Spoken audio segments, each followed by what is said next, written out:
అస్సలు అనుకోలేదు ఇంత టేస్టీగా వస్తుందని. నేను కూడా ఫస్ట్ టైం ట్రై చేస్తున్నా ఈ రెసిపీ మాత్రం. తిన్నాకనే టేస్ట్ చేసి మీకైతే షేర్ చేస్తున్నా. అదేనండి దోసకాయ పచ్చడి. ఫస్ట్ అయితే ఇప్పుడు చూసేయండి. ఫస్ట్ పల్లీలు, పిరికెడు పల్లీలు, ఒక 2 టేబుల్ స్పూన్స్ నువ్వులు అయితే ఫ్రై చేసుకున్నా. అవి పక్కన పెట్టేసుకొని నెక్స్ట్ అదే గిన్నెలో కొద్దిగంత ఆయిల్ వేసుకొని 12 పచ్చిమిర్చి దాకా వేసుకోవాలి. అది ఫ్రై అయిపోయింది కదా! ఇప్పుడు అది బౌల్‌లోకి అయితే తీసేసుకుందాం. ఇప్పుడు అదే బౌల్‌లోకి మళ్ళా 2 మీడియం సైజ్ దోసకాయనైతే మంచిగా వాష్ చేసి కట్ చేసుకున్నా. అది కూడా వేసేసుకుందాం ఇప్పుడు. చూసారుగా 2 మీడియం సైజ్ దోసకాయ ముక్కలు. అది కొద్దిగా సాల్ట్ వేసి ఫ్రై చేసుకోవాలి. అది ఫ్రై అయిపోతుంది. ఒక 10 మినిట్స్ అంతే. ఇప్పుడు మంచిగా ఉడికింది కదా! నెక్స్ట్ ఇది కూడా బౌల్‌లోకి అయితే షిఫ్ట్ చేసుకుందాం. నెక్స్ట్ ఏమో ఒక 4 మీడియం సైజ్ టమాటో ముక్కలను కొద్దిగా అంటే కొద్దిగా చింతపండు వేసుకొని మంచిగా ఇది కూడా ఉడకబెట్టుకోవాలి. ఇప్పుడు ఇది అయిపోయింది కదా! ఫస్ట్ అయితే మనం ఏదైతే రెడీ చేసుకున్న పల్లీలు, పచ్చిమిర్చి, నువ్వులు మిక్సీ జార్‌లో వేసుకున్నా.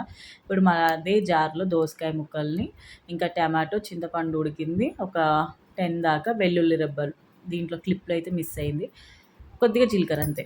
ఇది చూసారుగా మిక్సీ పట్టేసుకున్నా. ఎంత బాగా చక్కగా వచ్చింది కదా! ఇది అన్నమాట.